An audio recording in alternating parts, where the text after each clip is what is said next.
So my name's Scott Gessler here, obviously. I'm running for Secretary of State.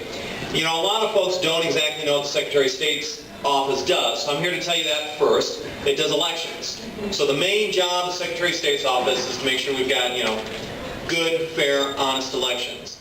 If you don't think elections matter, if you don't think who operates the election apparatus matters, and I'll sort of put on my partisan hat a little bit, I got three words for you, and that is Senator Al Franken.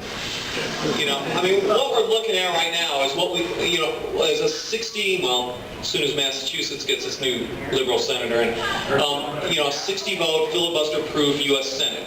And the roots for that go back to the 2006 election, when a national group founded by a guy from MoveOn.org and funded in part by a guy named George Soros in 2006 targeted Secretary of State elections.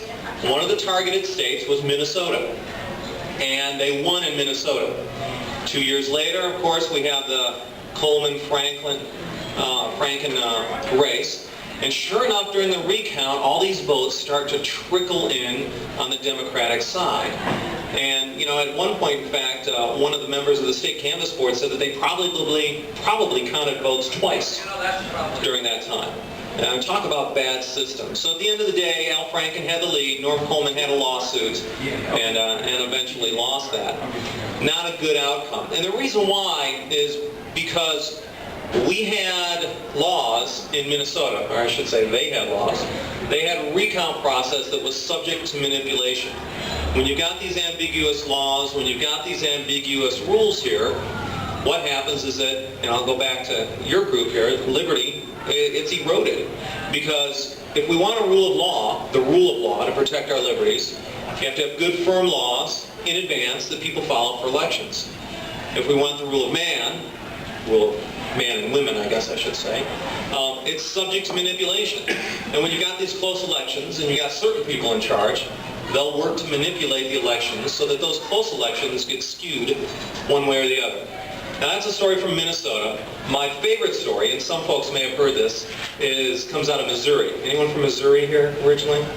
Maybe Missouri, I've been corrected. And everyone paid attention to Florida in the year 2000, the Bush versus Gore.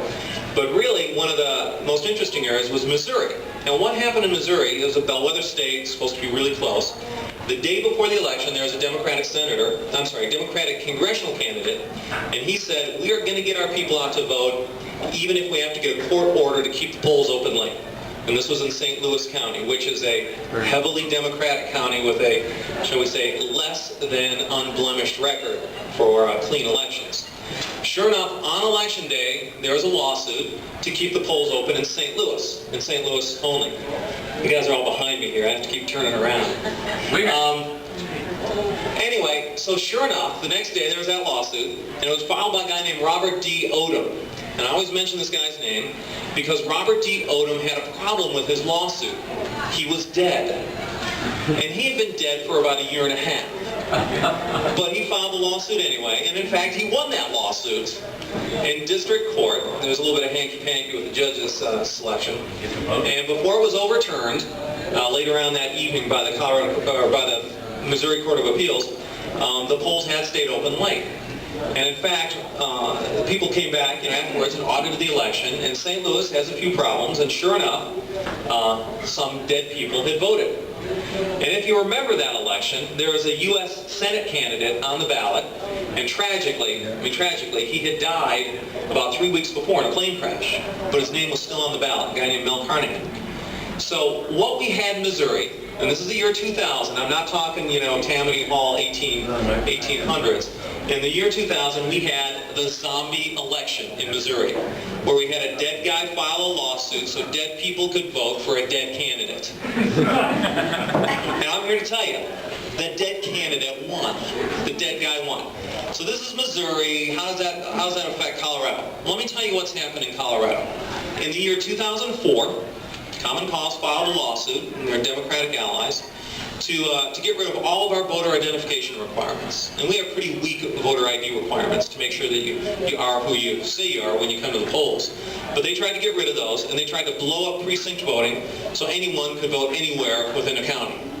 Basically, they tried to introduce this uncertainty and this ambiguity in the election process so that it could be manipulated.